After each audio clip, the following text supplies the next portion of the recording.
Have you ever felt like overthinking is the source of your pain? Like seeing the world too deeply is almost like carrying an invisible weight on your back?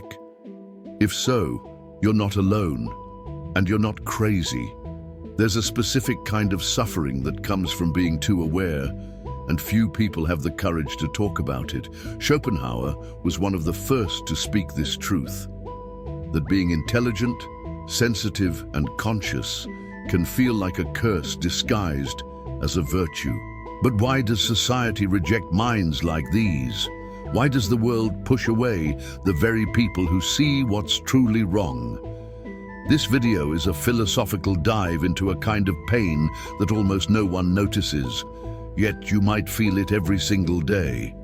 The truth is, many people live in complete silence, suffocated by their own minds.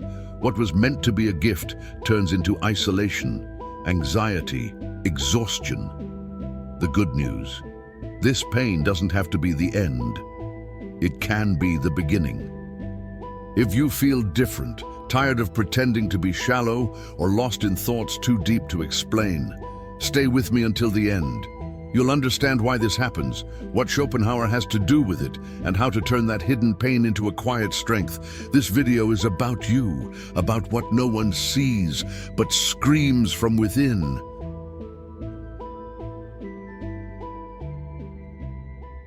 Being intelligent, in a deep philosophical sense, has nothing to do with getting good grades or using complicated words. Schopenhauer once said that true intelligence is the ability to recognize the absurdity of existence. And that kind of awareness doesn't bring peace, it brings weight. It brings the anguish of seeing everything more clearly and never being able to unsee it, to go back to being blind like everyone else. It's as if the mind is always on high alert. Schopenhauer wrote, "Clarity increases pain," and maybe that's one of the most overlooked truths in history. Most people believe that knowing more leads to living better. But there's a cruel paradox here. Understanding the world also means understanding its suffering. While many live in distraction, the lucid live in awareness, and awareness demands a price, a high, silent, daily price. You notice it in the small things, the boredom during empty conversations, the pain of seeing injustices no one else sees, the constant feeling of not fitting in. Intelligence, in this sense, becomes a lens that magnifies everything, especially what hurts. That's why many end up isolating themselves, not out of arrogance, but from emotional exhaustion. They're tired of feeling too much and never being understood. Society, in turn, fears the gaze of those who see too much.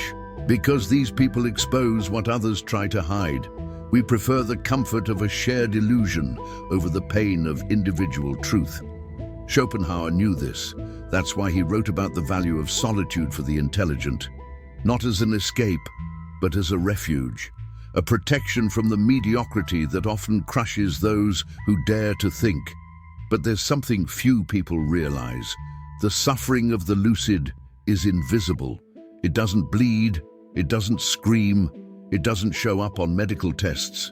It hides behind silence, insomnia, social withdrawal, and because of that, it's often dismissed. Most people don't understand and even judge those who feel too much.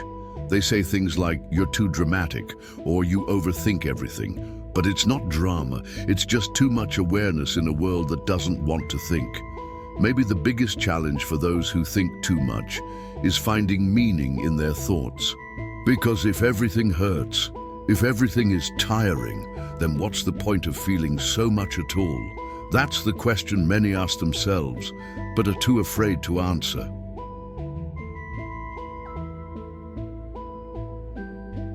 Being introspective, someone who thinks before speaking, who observes more than participates, is often mistaken for coldness or arrogance.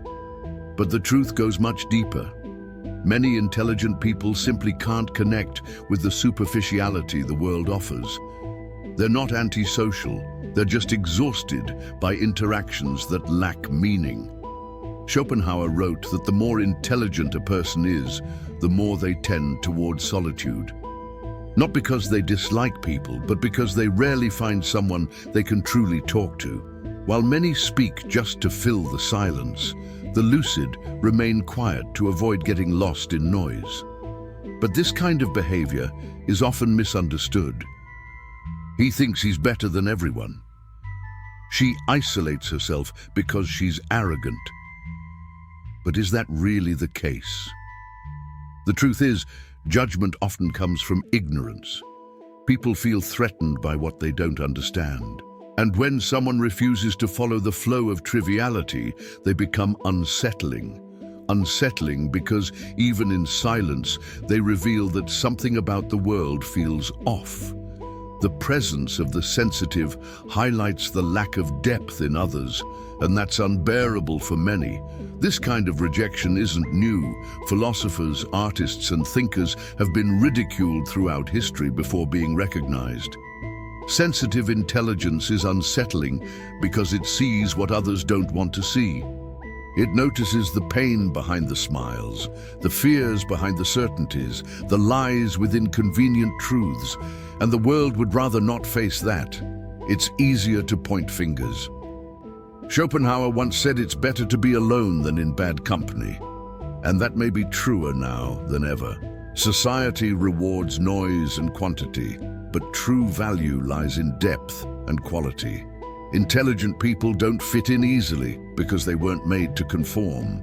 They were made to transform, and that threatens those who want everything to stay the same. So the real question is the problem really you, or is it a world that refuses to understand you? Are you cold, or just tired of pretending to be someone you're not?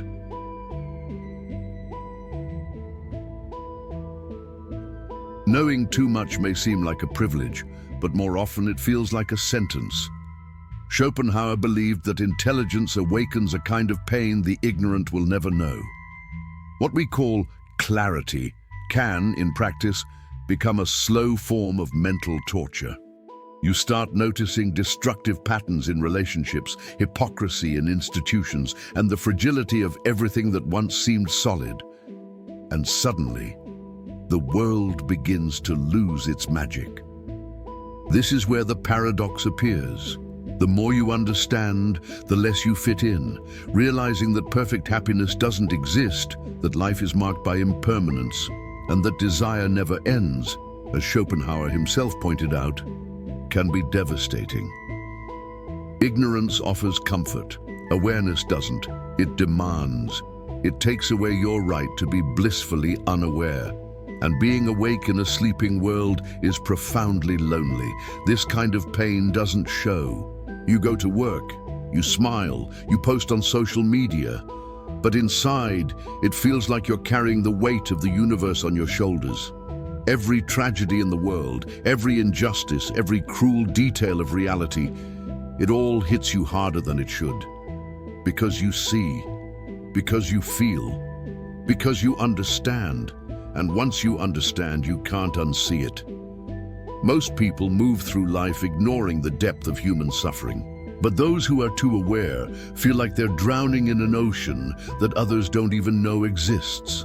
That's the curse of lucidity. It doesn't let you go back to feeling light. It won't let you just enjoy the moment. You're always reflecting, weighing, questioning, and that hurts. Nietzsche once said, "Consciousness is a disease," and perhaps that perfectly captures what it's like to think too much. But is the answer to live like a fool, to numb yourself again, to close your eyes just to survive? Or is there a more honest, deeper way through the anguish? Maybe the answer isn't to turn off the light, but to learn how to live within it. So the question remains, is lucidity the end of peace or the beginning of a different kind of freedom? A freedom that only those who suffer deeply can ever truly reach.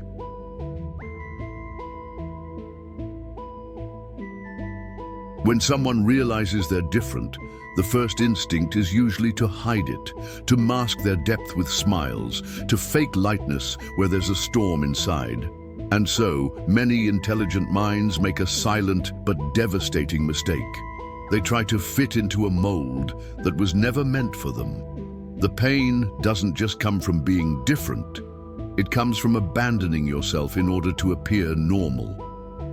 Schopenhauer warned that living to please others is a slow form of spiritual suicide. And yet most people still try. They take empty jobs, enter shallow relationships, engage in soulless conversations, all just to avoid scaring others, all to avoid being labeled too intense, weird, difficult. But the cost is steep. You start to disappear from yourself. And when you abandon yourself, something inside begins to scream. The symptoms show up: insomnia, anxiety, chronic fatigue, deep discouragement. And no one understands why, because on the outside, everything looks fine. Gee, but inside, your soul is drowning. This is the mistake almost everyone makes, trading authenticity for acceptance. And that trade is never worth it. Most people try to fix the pain by chasing more stimulation, social media, shopping, constant distraction. But none of it fills the emptiness left by betraying who you really are. Schopenhauer believed peace is only possible when you live in alignment with your true nature, and that takes courage. The courage to be different, even when everyone around you lives on the surface. It takes real strength to be honest in a world that rewards the fake. But that strength is already inside you, hidden right in your pain. Because anyone who has suffered for being themselves is one step away from discovering a power no one can take, the power of authenticity. The pain you feel is not a sign of weakness. It's proof that you haven't given up on being you. So how many more times will you try to fit in before realizing that your place is exactly outside the mold? Is it still worth suffocating yourself just to fit into a space where your soul has never been able to breathe?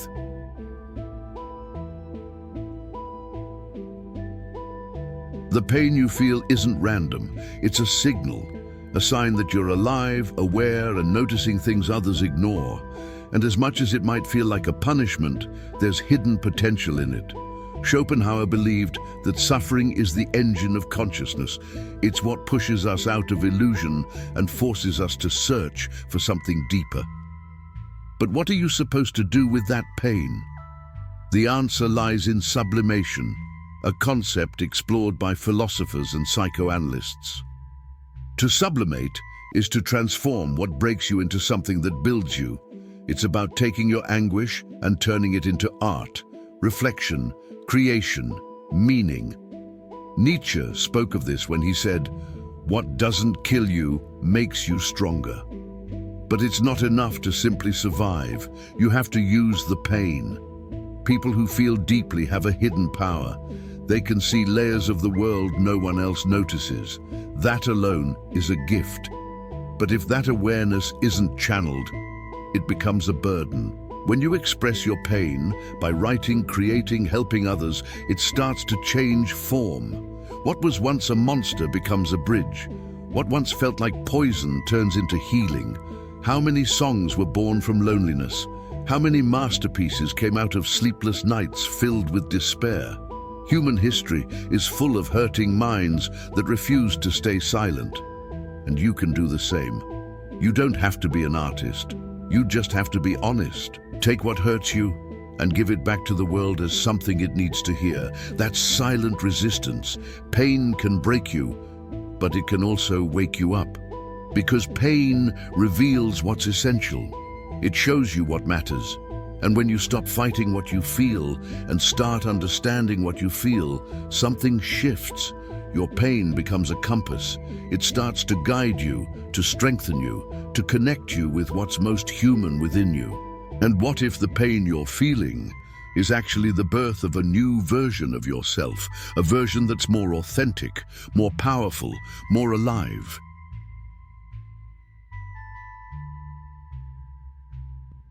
While the world screams for attention, the lucid retreat. But that doesn't mean weakness, quite the opposite. In silence, they observe, absorb, understand. They see the chaos beneath normality, the pain hidden behind smiles, the rush that masks the emptiness. And in that silence, They prepare, because the real revolution won't be loud, it begins within. Schopenhauer said that wisdom is a cold comfort, but maybe he was describing the start of something greater, the emotional maturity born from suffering. The lucid don't seek status, applause, or approval. They seek meaning, they seek coherence, they want to live in truth, even if it means walking alone for a while. And that's where their power lies. In an age of mass superficiality, depth becomes an act of resistance. To be sensitive is to be revolutionary, not through violence, but through presence. Not with shouting, but with a steady, awake gaze. The lucid carry the weight of the world, but they also carry the possibility of healing it, because only those who truly feel are capable of real transformation. Society tries to silence these deep spirits. It labels them, mocks them, tries to shut them down. But they persist, creating in secret, feeling in silence, loving with intensity. While the world gets lost in noise, they protect what's essential. And little by little, they begin to find each other. They begin to recognize each other. Because every awakened soul knows when it's met another alive one. This is the revolution of the lucid, a revolution without guns, without flags, but filled with truth. A revolution that happens in the hearts of those who've suffered too much to accept lies. People who chose the pain of awareness over the comfort of illusion. People like you, who feel everything, who see everything, who don't give up even when everything seems lost. And what if the pain you feel is actually a sign that you're part of this revolution, the revolution of those who don't fit into the world because they were born to rebuild it.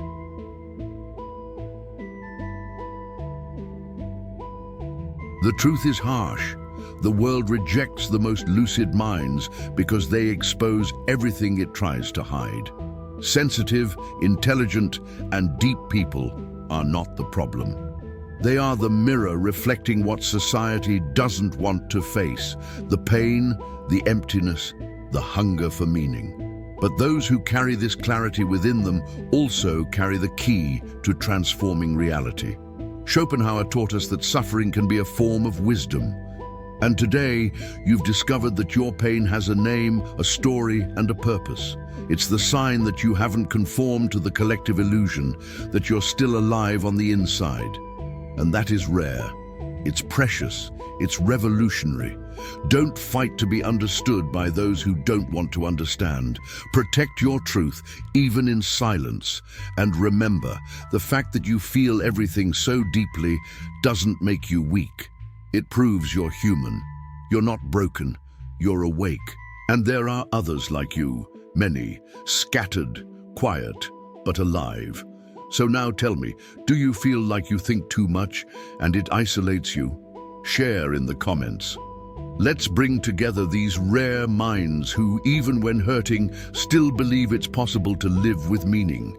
If this video spoke to you, leave a like, subscribe to the channel, and send this to someone who needs to know they're not alone. Because sometimes, all someone needs is to know their pain has a reason, and that it might be the beginning of something extraordinary.